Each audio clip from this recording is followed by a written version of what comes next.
Bharatiya Janata party क्या इस देश की जनता को उल्लू समझती है, नासमझ समझती है? यानी कि जब तक एक व्यक्ति विपक्ष में हो तो उसके ताल्लुकात दाऊद इब्राहिम से हैं, इकबाल मिर्ची से हैं, मगर जब वो आपकी पॉलिटिकल पार्टी में शामिल हो जाए तो तमाम आरोप जो हैं उड़नछू हो जाते हैं। तब भारतीय जनता पार्टी ऐसे बिहेव करती है जैसे कुछ हुआ ही नहीं है। याद कीजिएगा दोस्तों, पहले प्रफुल्ल पटेल के बारे में और इकबाल मिर्ची के साथ उनके तथाकथित ताल्लुकात के बारे में कितना बवाल। महाराष्ट्र के अंदर बीजेपी पार्टी का पूरी तरह से भांडाफोड़ हो चुका है दोस्तों। और महाराष्ट्र के अंदर इस वक्त नवाब मलिक को लेकर राजनीति जो है पूरी तरह से गरमाई हुई है। हमारे साथ वरिष्ठ पत्रकार मौजूद है अभिसार शर्मा जी। उनकी इस रिपोर्ट को आप लोग देखिएगा और समझिएगा कि किस तरह से बीजेपी पार्टी ज्वाइन करने के बाद कोई भी शख्स हो, कैसा भी हो, वह पूरी तरह से बेदाग हो जाता है दोस्तों। और किस तरह से मोदी जी का बीजेपी पार्टी का यहाँ पर भांडाफोड़ हुआ है और किस तरह से महाराष्ट्र की जो राजनीति है पूरी तरह से गरमाई हुई है। आप लोग इस रिपोर्ट को देखिए। भारतीय जनता पार्टी क्या इस देश की जनता को उल्लू समझती है, नासमझ समझती है?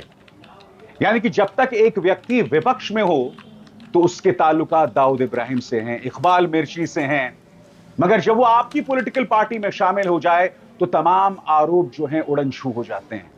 तब भारतीय जनता पार्टी ऐसे बिहेव करती है जैसे कुछ हुआ ही नहीं। याद कीजिएगा दोस्तों, पहले प्रफुल्ल पटेल के बारे में और इकबाल मिर्ची के साथ उनके तथाकथित ताल्लुकात के बारे में कितना बवाल किया था भारतीय जनता पार्टी ने। और अब ताजा मामला नवाब मलिक का है। भारतीय जनता पार्टी गठबंधन के लिए मामला शर्मिंदा करने वाला बन रहा है दोस्तों, और मैं आपको बतलाना चाहता हूं क्यों। मगर सबसे पहले मैं आपको याद दिलाना चाहूंगा कि इन्हीं नवाब मलिक को भारतीय जनता पार्टी गठबंधन सरकार की एजेंसीज ने जेल भेजा था। और मामला क्या था? ईडी ने जिस मामले में जेल भेजा था, इसमें साफ लिखा हुआ है मनी लॉन्ड्रिंग दाऊद इब्राहिम। दो शब्दों का इस्तेमाल, दो एंटिटीज का इस्तेमाल, मनी लॉन्ड्रिंग और Dawood Ibrahim. Money laundering, PMLA और साथ ही दाऊद इब्राहिम, इन दोनों मुद्दों को लेकर इस व्यक्ति को जेल भेजा गया था। याद कीजिएगा क्या क्या नहीं कहा करते थे देवेंद्र फडणवीस इनके बारे में, और क्यों इस व्यक्ति को जेल भेजा गया था। क्योंकि आपको याद होगा दोस्तों, क्योंकि नवाब मलिक ही थे जिन्होंने आर्यन खान मामले के दौरान भारतीय जनता पार्टी, उसके नेताओं के बेटों और इन तमाम मामलों में उनकी पोल खोल की थी। नतीजा, इस व्यक्ति को ईडी और दाऊद इब्राहिम के मामले में फंसा दिया जाता है और उन्हें जेल भेज दिया जाता है। आज आदित्य ठाकरे सवाल पूछ रहे हैं एकनाथ शिंदे से भी और भाजपा से भी। वो पूछ रहे हैं क्या हुआ? दाऊद इब्राहिम की बात तुम किया करते थे, इकबाल मिर्ची की बात किया करते थे, और यही नहीं, आदित्य ठाकरे एकनाथ शिंदे को भी याद दिला रहे हैं कि किस तरह से तुम मेरे सामने आकर रोए थे कि मुझे बीजेपी के दामन में जाकर, बीजेपी की गोद में जाकर बैठने दो, वरना वो लोग मुझे जेल भेज देंगे। सुनिए आदित्य ठाकरे किस तरह से हमलावर।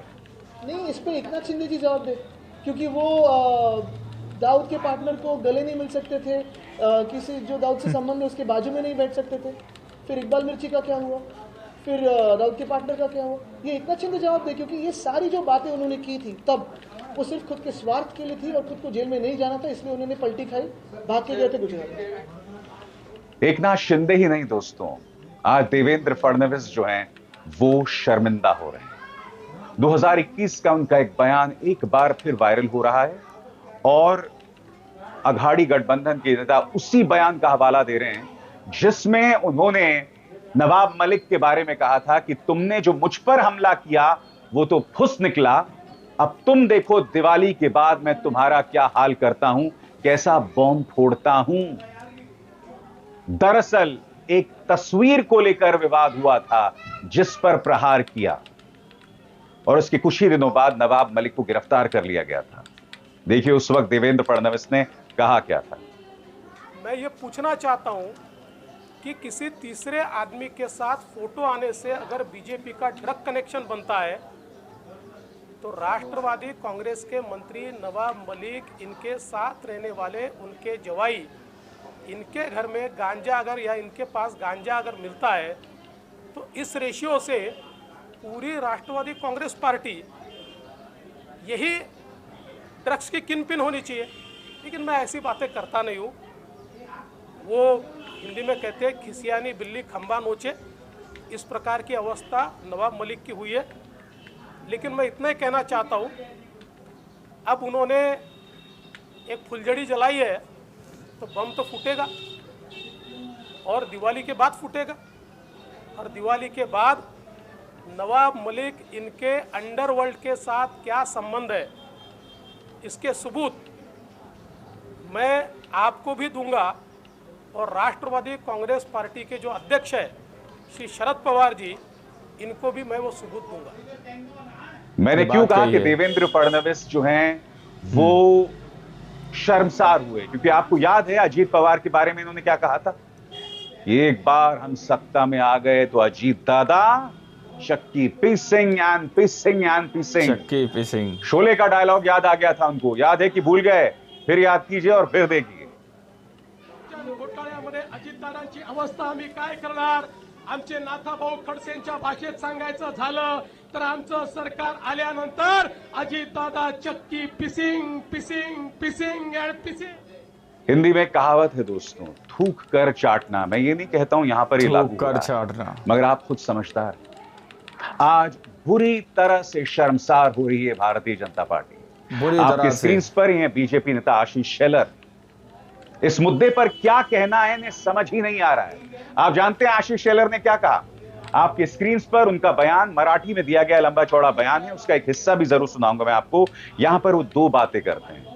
पहला वो कहते हैं कि भाई दाऊद इब्राहिम के बारे में पार्टी की रणनीति साफ है, देवेंद्र फडणवीस स्पष्ट कर चुके हैं, हमारे जो सहयोगी दल हैं यानी अजीत पवार, उन्हें अपने उम्मीदवार चुनने का अधिकार है, मगर मान खुर्द जाकर हम नवाब मलिक के लिए कैंपेनिंग नहीं करेंगे।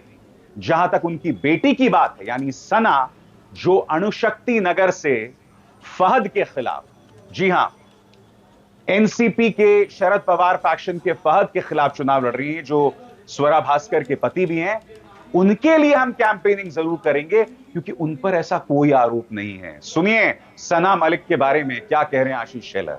विषय राहतो सना मलिक यांना दिलेल्या महायुतीच्या उमेदवारीचा, त्या संदर्भातला असा कुठलाही पुरावा आणि माहिती जोपर्यंत समोर येत नाही तोपर्यंत महायुतीचा उमेदवार हाच भाजपचा उमेदवार आहे याबद्दल दुसरा प्रश्न उपस्थितच होत नाही, आणि म्हणून आमची भूमिका आम्ही या ठिकाणी स्पष्ट करतो।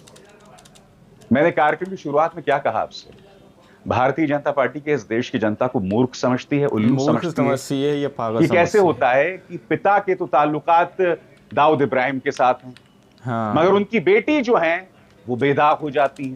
पहली बात, ऐसे कोई प्रमाण सामने उभर कर नहीं आया है कि नवाब मलिक के ताल्लुकात जो हैं वो दाऊद इब्राहिम के साथ है। वो जांच का विषय है, जांच हो, दूध का दूध और पानी का पानी हो जाएगा। मगर मैं आपसे समझना चाहता हूं ये भारतीय जनता पार्टी कैसे करती है। पहले तो विपक्ष के नेताओं पर गंभीर आरोप लगाती है कि इकबाल मिर्ची से आपको ताल्लुकात हैं। आपको प्रफुल्ल पटेल याद है कि नहीं? प्रफुल्ल पटेल जो हैं आज भाजपा की गोद में बैठे हुए हैं, अजीत पवार एनसीपी का हिस्सा हैं। याद कीजिएगा दोस्तों, इन पर केस किया गया था। क्यों? कि इनके ताल्लुकात अंडरवर्ल्ड के डॉन इकबाल मिर्ची से। ईडी ने, भाजपा सरकार की एजेंसी ईडी ने इनके दफ्तर के 4 मालों को सील कर दिया था। 4 उसके बाद ट्राइब्यूनल का फैसला आता है और प्रफुल्ल पटेल को राहत मिल जाती है। कैसे मिली मैं नहीं जानता हूं, क्योंकि बाकी लोगों को राहत नहीं मिलती है। चलिए राहत मिल गई, वो एक अलग मुद्दा है। और फिर ईडी ने ट्राइब्यूनल के फैसले के खिलाफ दोबारा अपील भी नहीं। क्या कहा जा रहा था? इस व्यक्ति के ताल्लुकात किसके साथ हैं? इकबाल मिर्ची। और अब नवाब मलिक, उनकी बेटी के लिए भाजपा कैंपेनिंग करेगी। मैं फिर आपसे पूछना चाहता हूं, आप जो अंधभक्त हैं, आप जो समर्थक हैं, आपको यह बात समझ आती है? आप देख रहे हैं कि भारतीय जनता पार्टी इन ज्वलंत और गंभीर मुद्दों पर आपकी भावनाओं के साथ कैसे खेल रही है। यानी कि नवाब मलिक जब तक इंडिया गठबंधन के साथ थे, उनके दाऊद इब्राहिम के साथ ताल्लुकात हैं। सबसे बड़ी बात, अगर अजीत पवार ने उन्हें अपनी पार्टी से टिकट दिया तो क्या भारतीय जनता पार्टी ने उन्हें रोका? क्या अजीत पवार के साथ आपने रिश्ते जो हैं यहां खत्म किए? यानी कि आपके लिए चुनाव जीतना ज्यादा जरूरी है। यह सवाल किया जाएगा ना, चुनाव जीतना ज्यादा जरूरी है, मगर राष्ट्रीय सुरक्षा, देशभक्ति, ये सब दोयम दर्जे के मुद्दे हैं। उसका इस्तेमाल आप सिर्फ विपक्ष के नेताओं के खिलाफ करेंगे, राजनीति के लिए करेंगे। आपकी स्क्रीन पर यह है अशोक चव्हाण, यह भाजपा में है, राज्यसभा भेज दिए गए हैं। आपको याद है आदर्श हाउसिंग घोटाले में किस कदर प्रधानमंत्री और देवेंद्र फडणवीस ने इन पर प्रहार किया था। प्रधानमंत्री नरेंद्र मोदी ने यह तक कहा था कि अशोक चव्हाण ने जो आदर्श हाउसिंग घोटाला किया है उसमें उन्होंने हमारे सैनिकों का अपमान किया है, करगिल में शहीद हुए सैनिकों के परिवार का अपमान किया है। आज अशोक चव्हाण भाजपा में हैं। क्यों? क्योंकि उनकी मौजूदगी से भाजपा को चुनावी फायदा मिलता है।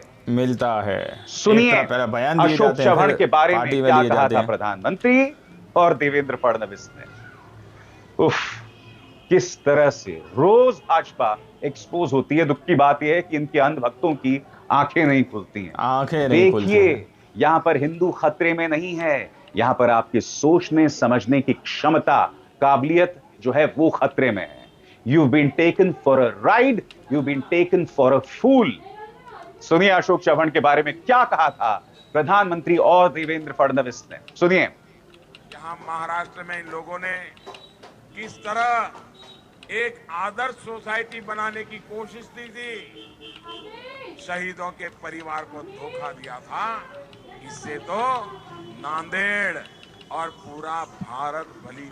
तो आप लोगों ने इस वीडियो को शुरू से आखिर तक देखा। वीडियो के अंदर साफ तौर पर बताया गया कि किस तरह से यहाँ पर बीजेपी पार्टी को ज्वाइन करने के बाद कोई भी नेता हो, कैसा ही नेता हो, वो पूरी तरह से बेदाग हो जाता है। जैसा कि विपक्षी पार्टी कहती है कि मोदी वॉशिंग पाउडर के अंदर किसी भी नेता को अगर धुल दिया जाए तो वो पूरी तरह से बेदाग हो जाते हैं, बेकसूर हो जाते हैं। ऐसी तस्वीरें कुछ देखने को भी मिली हैं।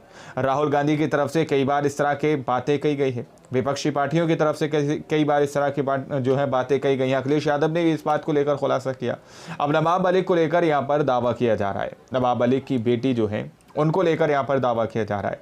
अब आप लोग ज़रा सोचिए कि जिसको लेकर पहले बीजेपी पार्टी हो या उनके नेता हो उन पर तंज कसते हैं, उन पर निशाना साधते हैं, लेकिन उसी के बाद जब वो बीजेपी पार्टी को ज्वाइन कर लेते हैं, बीजेपी पार्टी के अंदर आ जाते हैं, तो वो पूरी तरह से बेदाग हो जाते हैं, पूरी तरह से बेकसूर हो जाते हैं और उनको पूरी एक क्लीन चिट दे दी जाती है। दोस्तों, अभी हाल ही के मामले में हमने और आपने देखा था कि किस तरह से चंद्रबाबू नायडू को पूरी तरह से क्लीन चिट दे दी गई थी घोटाले मामले में, है ना। तो ये तस्वीरें दोस्तों बहुत कुछ बयां करती हैं कि किस तरह से यहाँ पर बीजेपी पार्टी काम करती है। बाकी आप लोग क्या सोचते हैं, क्या समझते हैं, अपनी राय कमेंट सेक्शन में ज़रूर दीजिएगा। मिलता है अगली वीडियो में, जब तक के लिए जय हिंद, जय भारत।